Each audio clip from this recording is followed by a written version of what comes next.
Yeah, that's right. That's the music right there. That's the grown folk music. I need you to keep an open mind. Because you're about to go to school, take out your pens and your papers. Light shining. Peace, peace. Peace. You know, a lot of young ladies, they say, "Oh Lord, bless me with a good man." I mean, some of them. And then the Lord blesses them with a good man, but they never see him. You know, he came, he was a little bald, a little chubby, but they never see him. Pass him up, like. So, you know, I'm going to do this piece, and this piece goes like this.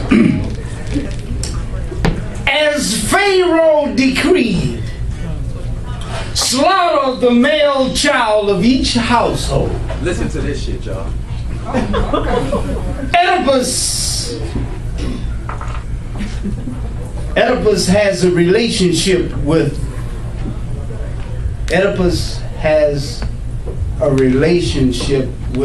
I forgot the damn piece.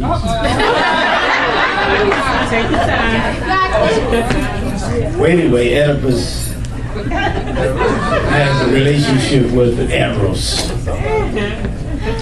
She tells her girlfriends, the more I love him, the more masculine I become. Ladies and gentlemen, Hollywood's Gog and Magog, Juge and Medjuge, has finally captured the scent of woman during ovulation to produce and manufacture the world's finest and most expensive perfumes.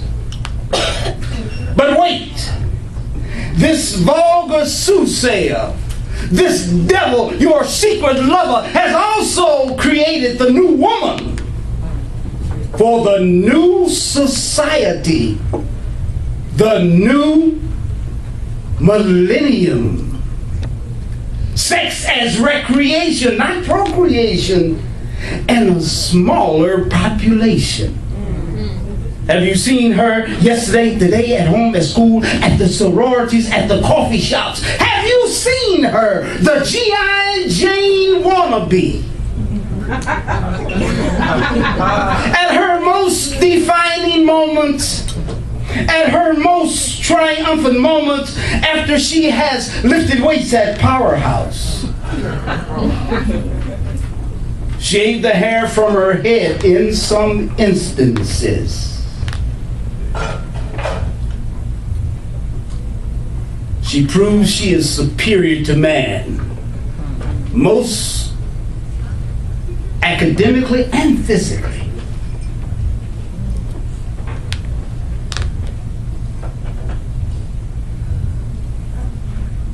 She copies the male swagger.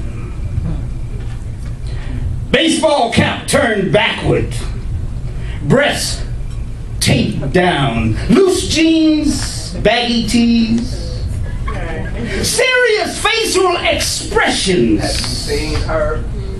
Serious facial expressions. However, there are still lingering traces of female softness peeping through a big black coat. Her whole life has been fighting man, around her, off of her, inside of her. She fights man like a man, toe to toe. And she still has a uterus. As she looks for the color purple between another lonely woman's thighs. Now at this most defining moment, most triumphant moment, she says to man in slow, measured tones, suck my dick.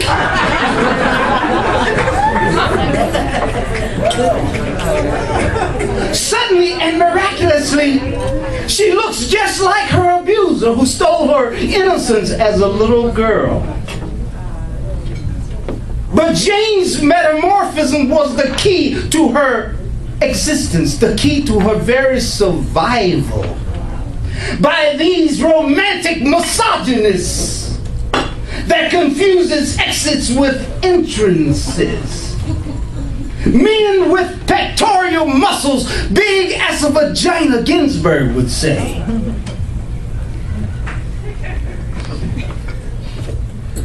As families becomes fertilizer for this rich Western American harvest.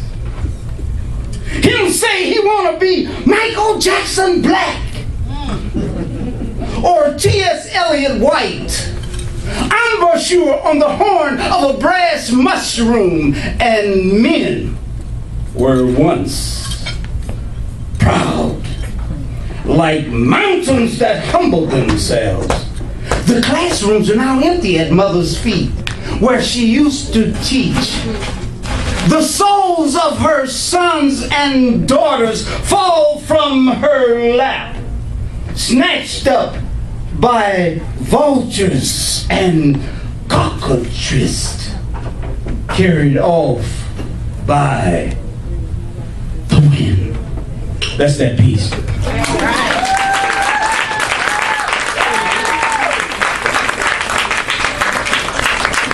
This is the piece. This is the piece. Reverend Hogmaw, he just don't teach the people nothing. We love him. Some people are given a concept that if you eat flesh and drink blood, it's going to free your damn soul. But see, we live in an age now where so much knowledge, there's no excuse to be dumb, to be a damn fool. No excuse. I did a poem the other day and I said, yeah, 7 years after Martin Luther King was assassinated, his mother was assassinated while playing the piano, etc., etc. You can go there to that monument in Washington. You won't see anything about his mother. But see, you have to think. This is the day of thinking. Okay, this piece here I wrote because it's a constant motif that's brought out every year, and that's the vampires. They make vampire movies, the vampires, drinking blood and eating flesh. And this is really, this poem is dealing with priesthood, where men get together and they study and they vow not to touch a woman. And then, when you cover something that's natural, your natural desires, if you don't address them, they're going to come out unnatural. So you see all these freakazoids around. So I wrote this piece, and it's dealing with the concept of priesthood. Everybody look, oh, he's so holy. Eat this wafer, drink this blood, and we accept these socially retarding ideas. And I think this is why it's so much bullshit. Okay, this piece goes like this. Bona fide members of Vampires Anonymous. Yeah. Propagating theological limericks that promise salvation, but the soul becomes ransom. Bona fide members of Vampires Anonymous, your present forgetting itself in the absence of your past. Death poems that celebrate and commemorate the death of innocence nailed to a piece of wood. Fuck poems that celebrate the death of innocence nailed to a piece of wood. Anesthesia for the citizenry, but some never awaken to realize there are lost souls reigning over this living kingdom. Sequestered in seminaries, not knowing what is their own self, spinning in triple darkness, debating mysterium iniquitalis, while I, me, we become the innocent sacrifice for the guilty. With blood on their lips and sharpened stubborn vampire teeth, always talking about love. Oh, I love you. Spell it backwards is evil any damn way. It's too intoxicating a term for all the bullshit that we need to get shit together.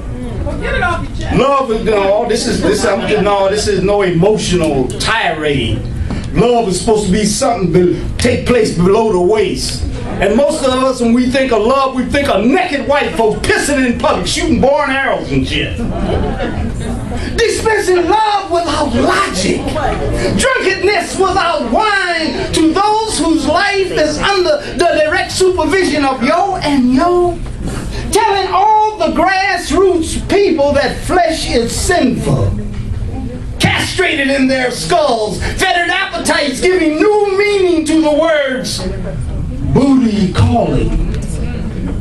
Like the fallen Greeks, unable to flush the sodomites from E. Cummings' face, drinking the blood of a Semitic deity, hating humanity and all what is natural, no longer wishing they could smell the excited fragrance of a woman, taste her hot moistness, that wet, fuzzy, furry triangle of squashy loveliness, and detonate the mechanism of wet skin doors, which triggers the bomb of her. Thank you, God.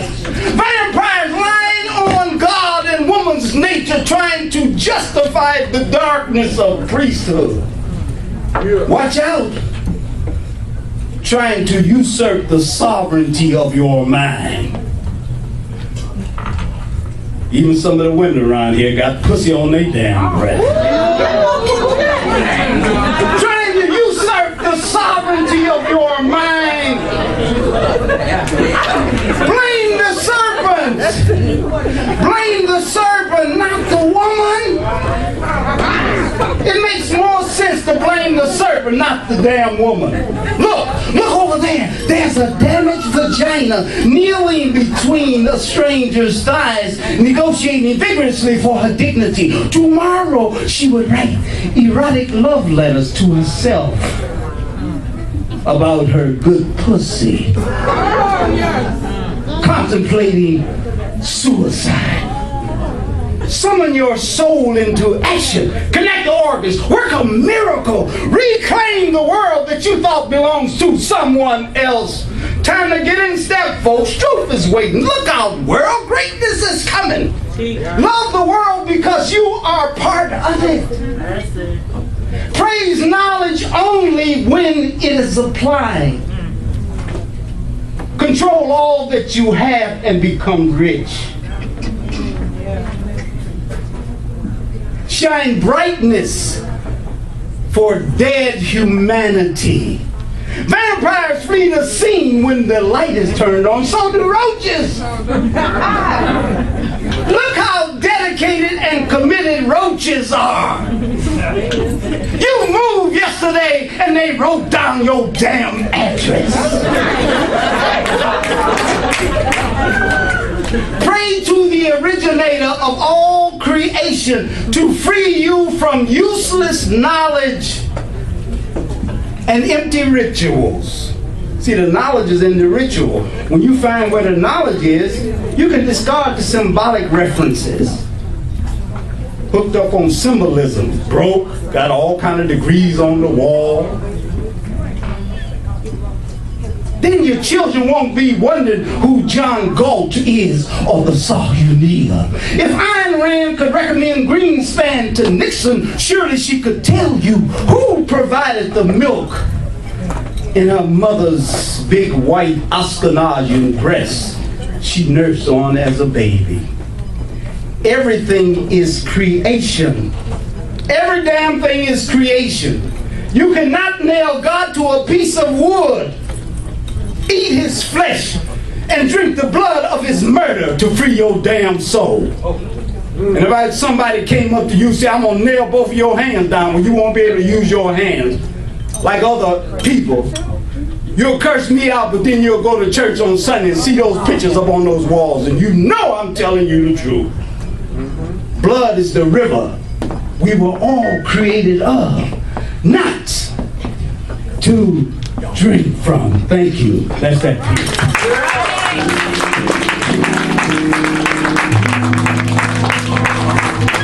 Kurt, give us the light.